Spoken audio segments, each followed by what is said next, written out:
এই আগাটা হচ্ছে কুমারী লতা। এই লতাটা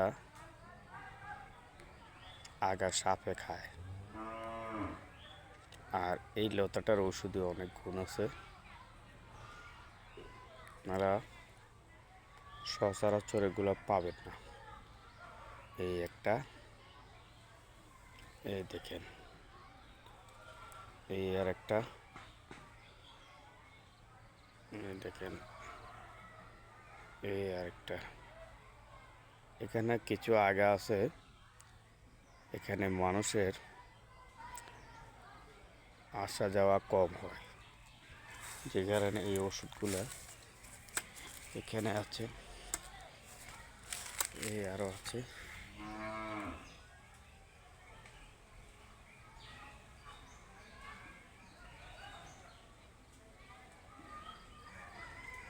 এই আগা।